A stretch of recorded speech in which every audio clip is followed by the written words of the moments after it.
I make £45,000 per year making cat food. I do try the cat food as well. It really just tastes like turkey mince or beef mince. I rent in London but still save £500 a month. I have £42,000 in savings already in my 20s. I am a young millennial super saver. Here's how I make, save, and spend my money. I would probably describe my money style as more of a saver than a spender. I mostly save for things that I think I'll want to do. Holidays are definitely where I spend the most of my money.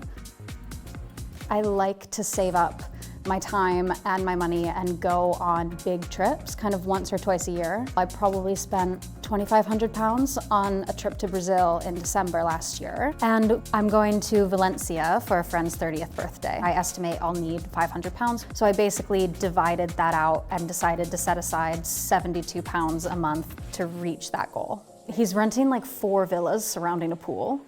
So I was like, okay, I'm gonna go on this one. I budget £120 on clothes every month, but oftentimes I actually don't spend the full amount. So it tends to accrue and then I'll spend a couple £100 for a wedding or for a holiday. I spend £80 a month on getting a massage and going to the sauna.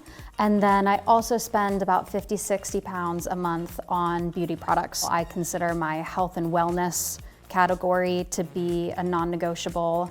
Obviously, I could cut some things like getting a monthly massage or getting nice skincare, but I consider it higher on my list of needs than other things. My additional monthly spends are £32 on gym membership, £80 on dance classes, £80 on entertainment. Most of the time, this is going to the cinema or going to plays. I also go to a lot of stand-up comedy. £16 on subscriptions, which is mostly Spotify and my personal training app. £120 on eating out and takeaways. I tend to overspend the most in this category. My purchases are never very extravagant. Probably just the cost of my travel, if you ask some people, is extravagant in the fact that it's definitely a couple £1,000s a year. I did spend about £500 on laser hair removal this year, which was probably my biggest single purchase. I make £45,000 per year making cat food. My favorite recipe that I've developed is probably one that I'm working on now, which is a new fish recipe for my cat food company. It's been a really exciting project because I've basically gotten to redesign it from the ground up, and I'm very excited to see how it does. I do try the cat food as well, not because I have to, but mostly just because the human palate can be a really useful tool for evaluating the product, because it is 100% meat and human grade, so it's not as off-putting as it would sound. It really just tastes like turkey mince or beef mince. I have £42,000 in savings already in my 20s. I think I'm known for being more savvy or budget conscious than most of my friends. It can be really difficult to make sure that you kind of have enough for everything living in London. I budget using an app called YNAB, which I'm obsessed with. I like to use the 50-30-20 approach to budgeting. So 50% of my paycheck goes to rent and bills, then 30% to things that I want and 20% to savings. At the beginning of the month, I automatically transfer £500 from my checking account to my savings account. And if I have it just on an auto transfer, it makes it really easy to do so. So when I first wanted to get a master's degree, I took out a $20,000 US loan. So I still have the majority of that to pay off. I have student debt of $18,000 US. I pay $230 USD a month for my student debt. I am not using my savings to clear my student debt because I actually think I'll make more money in the long term if that amount is invested than if I were to pay the debt off directly. Over a third of my paycheck goes on rent. My rent is £930 a month. For my monthly essential spends, I spend £45 on my utility bills, £20 on my phone bill, £200 on groceries, £120 on travel, which is mostly tubes and buses in London, and the very occasional Uber. So I have just adjusted my expectations of what I can afford as a result of living in London, but it's 100% worth it. I'll always go to the cheaper grocery store, always go to the cheaper gym, as much as I would love to go to third space.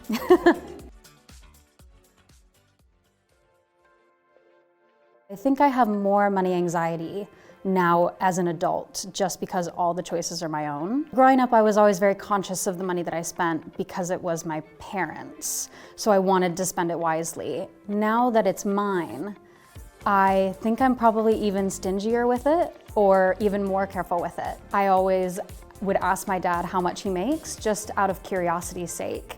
And he would always start his answer with, "Don't tell anyone at school, but this is how much I make." It also was definitely a kind of point of pride growing up in terms of who you thought made the most on the street. I also grew up knowing that money was kind of taboo and was impolite to talk about. I also grew up in a family where most of the women didn't work. So all of the salaries and money conversations that we were having were always around dad's money. So not only is it different to start to talk about money as an adult now, but especially as a woman talking about money, it feels even more unusual.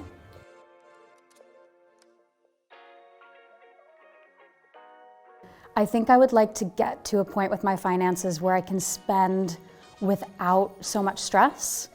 I am very happy financially where I'm at now, but I'm also very, very careful with what I buy. So I'm very strict to my budget and everything is pretty considered. I think my only bad money habit now is just having a little bit of anxiety when I spend money that I don't think I need to.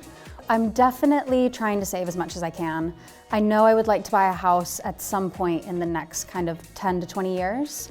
So I always put away as much money as I can every month. I definitely think the way that we're talking about money is changing, which is incredible. I'm very open talking about finances with my friends, especially moving to the UK and trying to get a sense of what people were making, what was normal. It was really hard to kind of calibrate and set my expectations when I first moved here. So I talk about money with both of my flatmates now, which is really helpful, because we can kind of compare our different industries, our experiences, where we're at in our career level. The older I get, the more I realize talking about it and kind of understanding your relationship with it is really important.